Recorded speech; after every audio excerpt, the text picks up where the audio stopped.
Seguimos en este audio, que es el número 13, con Orígenes y en particular con su pensamiento. Recuerdo que estoy siguiendo además las catequesis del Papa Benedicto XVI sobre los padres de la Iglesia. Bueno, Orígenes es autor de un importante tratado sobre la oración. El pensamiento de él nunca lo desarrolla de un modo meramente académico. Siempre se funda en una experiencia que él tiene. Recordamos que yo había dicho que es una secta y un místico también, de la oración, del contacto con Dios. Dice que para comprender las Escrituras no solo hace falta el estudio, y vaya que este hombre era erudito, sino también la intimidad con Cristo, la oración. Está convencido de que el camino privilegiado para conocer a Dios es el amor, que no se puede conocer de verdad a Cristo si uno no se enamora de Él. Yo creo que a algunos de los que están escuchando este audio les puede sonar familiar en cuanto a experiencia personal, digo. En la carta a Gregorio, Orígenes recomienda, le dice, dedícate a la lectio de las divinas escrituras, con perseverancia, con la intención de creer y agradar a Dios. Si te encuentras ante una puerta cerrada, llama y te la abrirá el guardián. No te contentes con llamar y buscar. Para comprender los asuntos de Dios tienes absoluta necesidad de la oración. Precisamente para exhortarnos a la oración, el Salvador no solo nos dijo, buscad y hallaréis, y llamad y se os abrirá, sino que añadió, pedid y recibiréis. Salta a la vista el papel primordial que desempeñó Orígenes en la historia de la lectio divina. San Ambrosio, que fue obispo de Milán y que fue, digamos, el mentor de San Agustín, aprendió a leer las Escrituras con las obras de Orígenes y la introdujo después en Occidente para entregárselas justamente a San Agustín y toda la tradición monástica que siguió. El nivel más elevado de conocimiento de Dios, según Orígenes, brota del amor. El verbo conocer en hebreo, cuando se utiliza, a veces se lo hace para expresar el acto de amor humano. Por ejemplo, leemos en la Sagrada Escritura, en la Biblia, conoció Adán a Eva, su mujer, la cual concibió. Es decir, se sugiere que la unión en el amor produce el conocimiento más auténtico. Y como el hombre y la mujer son dos en una sola carne, así Dios y el creyente llegan a ser dos en un mismo espíritu. De este modo, la oración de Orígenes roza los niveles más elevados de la mística, como lo atestiguan sus homilías sobre el Cantar de los Cantares. La enseñanza de Orígenes sobre el sacerdocio común de los fieles también es interesante. En su novena homilía sobre el Levítico, él fue proficuo, dejó muchísimos trabajos, ¿no? Dice, refiriéndose y esto nos afecta a todos, porque ese sacerdocio los tenemos todos, en el común, ¿no?, de los fieles. Luego estamos los sacerdotes que tenemos el ministerio del sacerdocio, pero el sacerdocio común, refiriéndose a la prohibición hecha a Aarón tras la muerte de sus dos hijos de entrar en el Sancta Sanctorum, es decir, en el Santo de los Santos, en cualquier tiempo, exhorta así a los fieles. Esto demuestra que si uno entra a cualquier hora en el santuario, sin la debida preparación, sin estar revestido de los ornamentos pontificales, está hablando en forma metafórica, claro, sin haber preparado las ofrendas prescritas, sin ser propicio a Dios, morirá. Esto vale para todos, pues establece que aprendamos a acercarnos al altar de Dios. No podemos acercarnos de cualquier manera. Y se preguntaba, ¿acaso no sabes que el sacerdocio también ha sido conferido a ti, es decir, a toda la Iglesia de Dios y al pueblo de los creyentes? Escucha cómo habla San Pedro a los fieles, dice: linaje elegido, sacerdocio real, nación santa, pueblo. Y dice, que Dios ha adquirido, pueblo adquirido, ¿no? Y dice, tú tienes el sacerdocio, pues eres linaje sacerdotal. Y por ello debes ofrecer a Dios el sacrificio. Y debes ofrecerlo dignamente. Necesitas vestidos puros, distintos a los que usan los demás hombres, y te hace falta el fuego divino. Es decir, entrar con los, entre comillas, ¿no?, ornamentos sacerdotales, es decir, con la pureza, la honestidad de vida.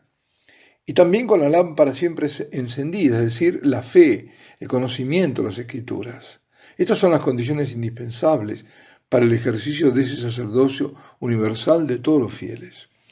Ahora, con mayor razón aún, estas condiciones son indispensables, evidentemente, para el ejercicio del sacerdocio ministerial.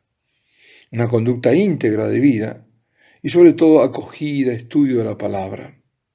Y en la cumbre de este camino de perfección, Orígenes pone el martirio. Claro, es que más arriba no se puede.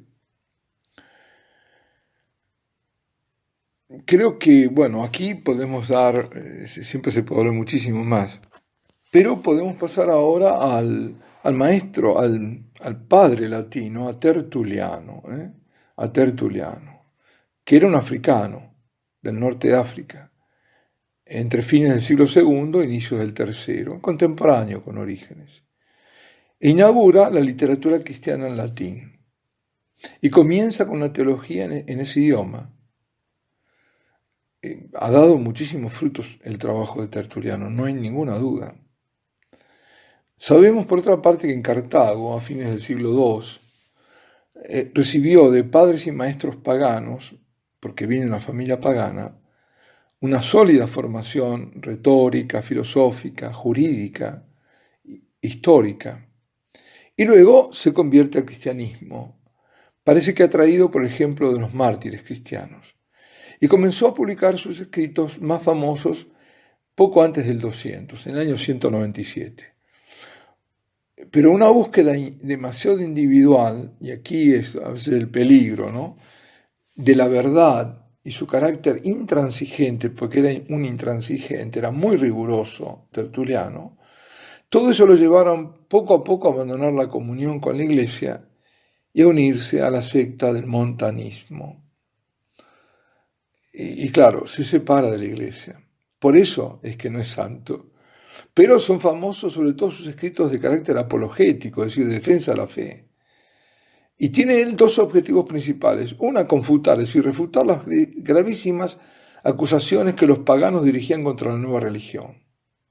Eso en lo parte negativo, digamos. Bueno, y la parte más positiva era comunicar el mensaje del Evangelio en un diálogo con la cultura de su tiempo. Vemos cómo en todos estos padres de la Iglesia está la preocupación de que la razón forma parte de la fe, no va en colisión, no choca contra la fe. Nuestra fe es una fe racional. Y se preocupan de eso, y combaten a los mitos, combaten a los paganos, combaten a las herejías, pero a partir de la fe, claro, pero de una forma ordenada, orgánica, lógica, racional. En el Apologético, que es la obra más conocida, denuncia el comportamiento injusto de las autoridades políticas con respecto a la Iglesia. Explica y defiende las enseñanzas, la costumbre de los cristianos, porque lo tenían como, bueno, a los cristianos eran poco más o menos que bestias, ¿no? Y para estas otras mentalidades. Y presenta él las diferencias entre la nueva religión y las principales corrientes filosóficas de la época.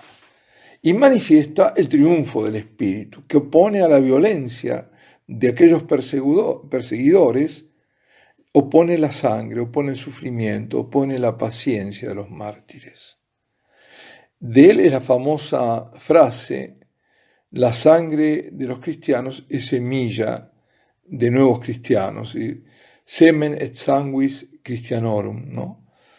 La sangre de los cristianos es semilla de otros cristianos, una semilla eficaz, digamos.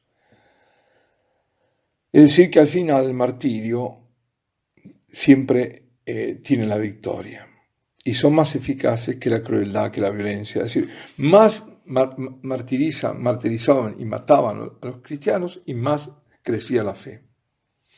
Y como buen apologista experimenta al mismo tiempo la necesidad de, como decíamos antes, de comunicar positivamente el mensaje cristiano. Y adopta el método especulativo para ilustrar los fundamentos racionales del dogma. Dice acerca del Dios de los cristianos: aquel a quien adoramos es un Dios único. Y prosigue, utilizando las antítesis y paradojas características del lenguaje, dice: es invisible aunque se le vea, inalcanzable aunque esté presente a través de la gracia, inconcebible aunque los sentidos humanos lo puedan concebir. Por eso es verdadero y grande.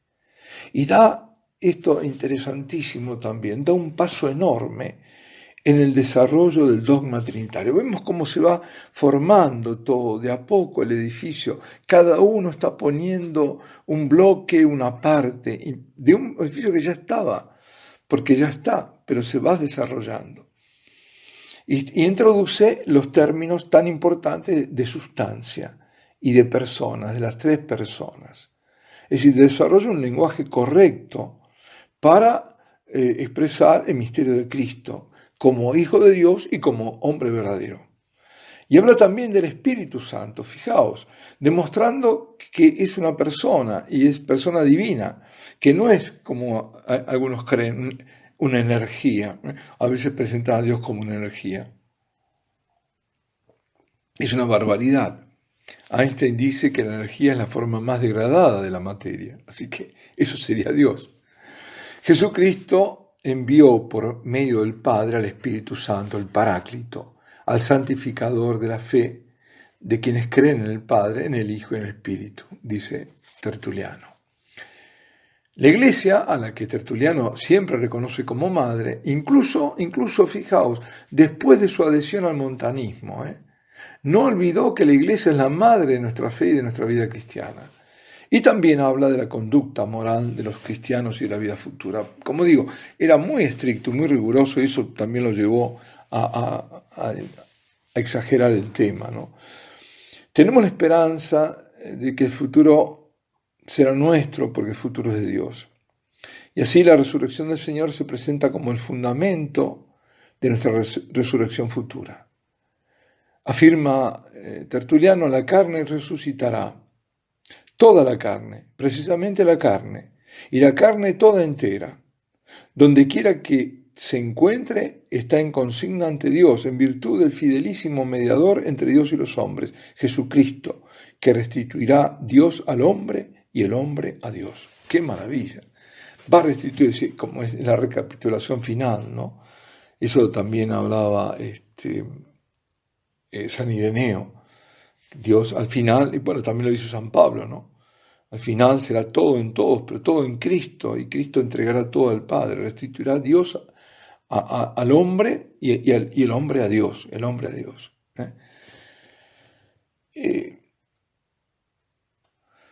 Tertuliano es un testigo interesante de los primeros tiempos de la Iglesia, cuando los cristianos se convirtieron en auténticos sujetos de una nueva cultura, que era el encuentro entre la herencia clásica y este mensaje evangélico, que tenía además detrás el judaísmo, ¿no es cierto? Pues, para terminar, la regla de fe, según la cual, como dice el mismo Tertuliano, tiene que ser que nosotros creemos que hay un solo Dios y no hay ningún otro fuera del Creador del mundo. Él lo ha hecho todo de la nada por medio de su verbo, engendrado antes de todas las cosas. Esto después será explicitado en el credo. Alabado sea Jesucristo, sea por siempre bendito y alabado.